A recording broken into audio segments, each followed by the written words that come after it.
Dihapusnya syarat ambang batas capres akan membuat jumlah calon presiden semakin banyak dan bagaimana juga parpol meresponsnya.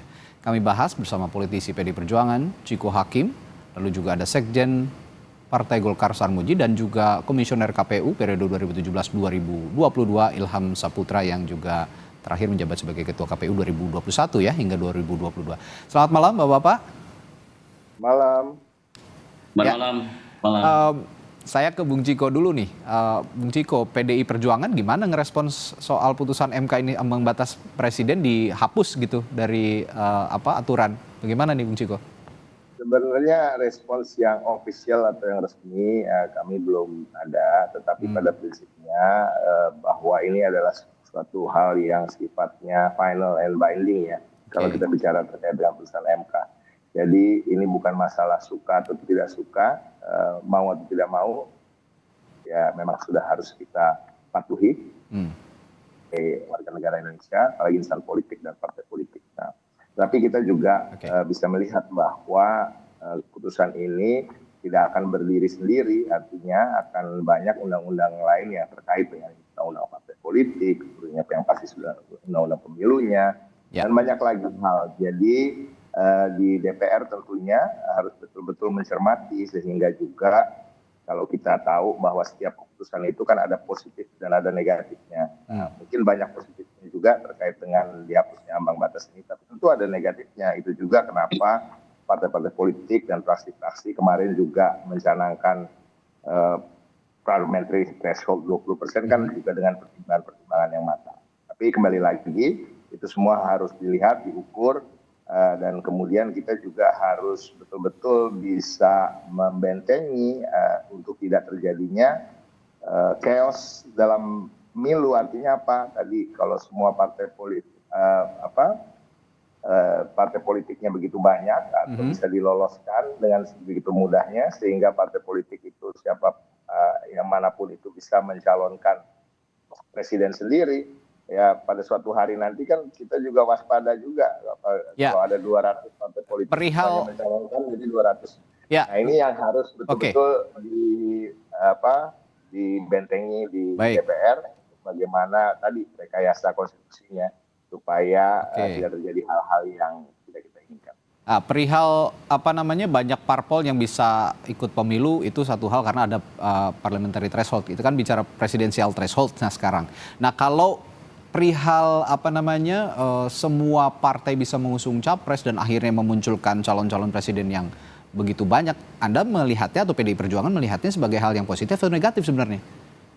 Ya, saya rasa tidak terlalu positif ya kalau begitu bebasnya siapapun bisa mencalonkan diri dan pada suatu hari. Saya rasa bukan pada pemilu 2029, tapi kan intinya diberikan ruang untuk itu gitu. Jadi pada suatu hari nanti kan bukan mustahil itu terjadi. Jadi kita juga harus mengingatkan pada masyarakat juga bahwa dalam konstitusi kita kan menganut sistem kepartaian kalau bicara soal politik. Artinya apa? Tempat partai politik itu adalah tempat untuk menggodok kader yang terkait dengan apa? Yang paling penting tentunya dengan ideologi negara ini.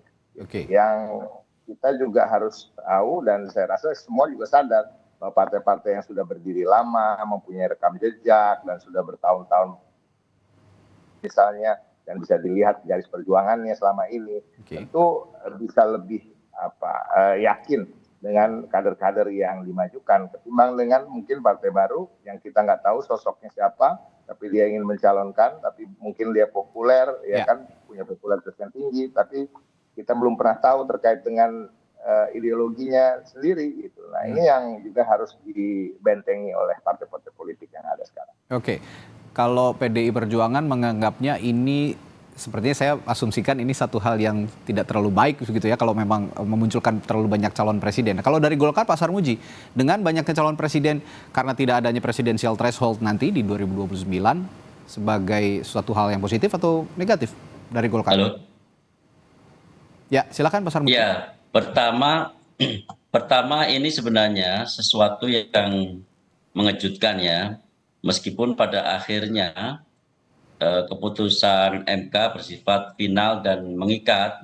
Jadi kami menghormati keputusan Mahkamah Konstitusi ini. menjadi sangat mengejutkan. Kenapa? Karena MK sebenarnya sudah mengambil 27 keputusan pada objek gugatan yang sama, yaitu tentang presidensial threshold.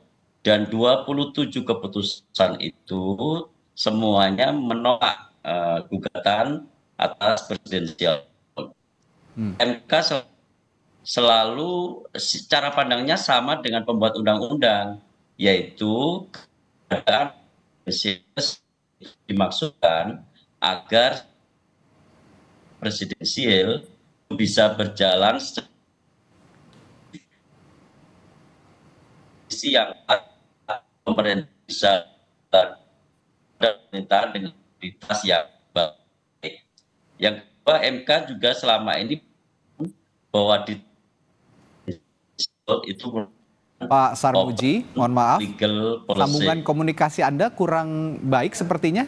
Suara Anda terputus-putus terdengar oleh kami. Pak Sarmuji? Ya, kita kasih kesempatan dulu untuk Pak Sarmuji untuk memperbaiki sambungan internetnya atau teleponnya. Saya akan ke Pak Ilham dulu nih. Pak Ilham, kalau ngelihat putusan MK kemarin, sepertinya ini bukan angin segar untuk partai-partai besar, tapi angin segar untuk partai-partai yang ya boleh dibilang partai perintis atau partai kecil. Nah, sebagai regulator, mantan regulator ya, KPU juga sebagai mantan wasit lah di pemilu. Bagaimana merespons putusan MK ini? Ya, saya kira MK memutuskannya ini sudah bukan hal baru sebetulnya ya. Ini bukan hal baru seperti kata Pak Sarmuji tadi, bahwa ini adalah gugatan atau permohonan kesekian dari masyarakat sipil dan juga bahkan dari beberapa partai politik ketika itu yang meminta agar kemudian presidensial threshold ini diadakan atau menjadi 0%. Nah, ini juga sebetulnya mengacu kepada konstelasi politik ketika dibentuknya Undang-Undang Nomor 7 Tahun 2017 tentang presidensial threshold. Ketika itu memang lumayan alot ya. Dan juga ketika itu salah satu hal yang kemudian saya sebagai pribadi menyayangkan ketika itu ada presidensial threshold yang menggunakan pemilu pada pemilu sebelumnya, bukan pemilu yang sama dengan Pak tahun Ilham, pemilu di mana Pilpres dilaksanakan seperti ya, Pak Ilham, 2004, 2009. kan dilanjutkan Pak Ilham apa yang sudah dibahas kita sebelumnya tadi? Ya, saya kira ini bukan hal baru yang kemudian kata Pak Sarmuji tadi bahwa MK sudah pernah kemudian menerima permohonan yang sama terhadap agar ditiadakannya presidensial threshold. Dan saya kira ini walaupun agak sedikit mengejutkan, saya kira ini angin segar bagi demokrasi di Indonesia. Saya kira mungkin saya agak berbeda dengan partai-partai besar yang diwakili oleh Pak Sarmuji dan Pak Ciko, karena memang sekali lagi prinsipnya adalah bukan kemudian nanti yang muncul akan banyak calon-calon presiden, tetapi prinsipnya adalah bagaimana partai politik ini bisa berpartisipasi mencalonkan presiden. Karena kalau terkait dengan itu, saya kira itu bisa diatur dalam peraturan perundang-undangan. Misalnya bagaimana kemudian nanti mekanisme koalisinya seperti apa, dan juga bahkan dalam putusannya MK juga menyatakan bahwa kita bisa mengatur tentang bagaimana rekayasa konstitusional misalnya saja. Nah, ini tentu penting jadikan patokan oleh DPR dan pemerintah untuk melakukan revisi undang-undang. Dan saya tentu saja sekali lagi sebagai penyelenggara, apa yang harus dilakukan? Salah satu agenda pertama yang harus dilakukan oleh Pak Presiden Prabowo ketika menjadi presiden, salah satunya adalah melakukan revisi terhadap undang-undang pemilu. Dan ini juga semakin diperkuat oleh putusan MK. Saya kira ke depan demokrasi kita akan baik-baik saja dan akan jauh lebih baik. Oke, kalau bicara soal banyaknya jumlah capres diprediksi begitu ya, diduga dengan dihapusnya presidensial threshold ini sebenarnya juga ada di titik pada saat penyelenggara pemilu menyeleksi peserta pemilu, dalam hal ini partai politik. Nah, kalau partai-partai politik yang mengusung ini juga diverifikasi ulang, apakah ini juga akan memunculkan atau justru meminimalisasi banyak partai yang bisa mengusung calon presidennya, Pak Ilham? Ya, saya kira parliamentary threshold tidak dirubah sampai saat ini. Kecuali kemudian nanti yang kemudian menjadi agenda prolegnas undang-undang pemilu ini akan dirubah atau direvisi, itu hal lain. Tetapi kemudian kalau kita mengacu kepada undang-undang yang berlaku sekarang, saya kira bagaimana kemudian KPU membuat aturan dengan tegas terkait mengacu kepada Undang-Undang 7 2017 bahwa melakukan verifikasi dengan ketat ya sesuai dengan syarat-syarat yang diatur dalam Undang-Undang 7, dan sampai sekarang toh jumlah partai politik kan juga tidak terlalu banyak gitu ya. Kita berharap ke depan juga kemudian dengan mekanisme yang ketat dan kemudian juga mungkin parliamentary threshold misalnya saja dinaikkan, ya itu kan juga kemudian akan membuat partai politik menjadi semakin sederhana. Baik. Walaupun bukan itu jawabannya. Sekali lagi yang paling penting adalah bagaimana demokrasi ini menemukan maknanya dengan setiap orang bisa kemudian melakukan diri melalui partai politik peserta pemilu. Ya. Demikian. Oke, Pak Sarmuji, saya tanya kembali, kalau memang nanti tidak ada lagi presidensial threshold, ini kan bisa siapapun gitu ya mengusung partai politik ini nanti. Untuk Golkar sendiri, Pilpres nanti masih butuh koalisi atau enggak nih jadinya, Pak? Iya, bagi Golkar sebenarnya ini bukan persoalan berkoalisi atau tidak berkoalisi dalam sudut pandang partai ya. Oke. Kita sebenarnya lebih concern pada urusan penataan sistem ketatanegaraan kita. Oke. Kita ingin sistem ketatanegaraan kita, sistem presidensial itu bisa berjalan secara efektif. Ya.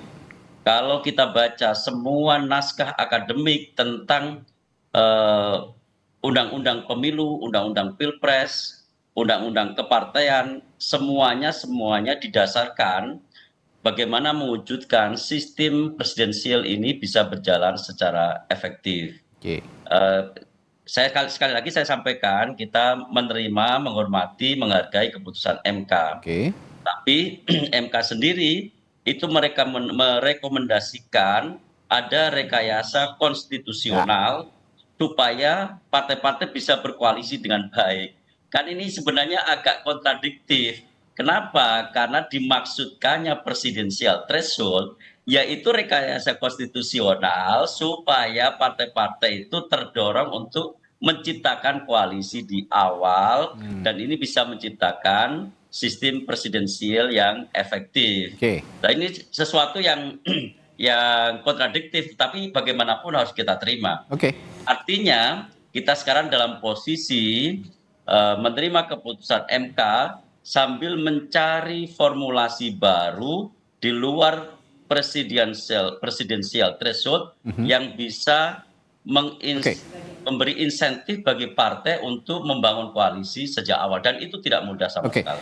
Ini ada hal yang kontradiktif, tapi ya mau tidak mau ini karena sudah putusan final dan mengikat, final and binding, harus dijalankan begitu ya, mau tidak mau oleh semua peserta maupun penyelenggara pemilu. Nah, saya ke Bung Ciko. Bung Ciko, kalau tadi ada catatan sempat disinggung juga oleh Pak Sarmuji bahwa ada rekayasa konstitusional meskipun presidensial threshold sudah dihapus, ada catatan dari MK adalah rekayasa konstitusional. Anda bagaimana melihat rekayasa konstitusional ini bisa juga ikut memberikan sistem presidensial yang baik di negara ini, kalau kata Pak Sarmuji tadi, Pak Bung Ciko?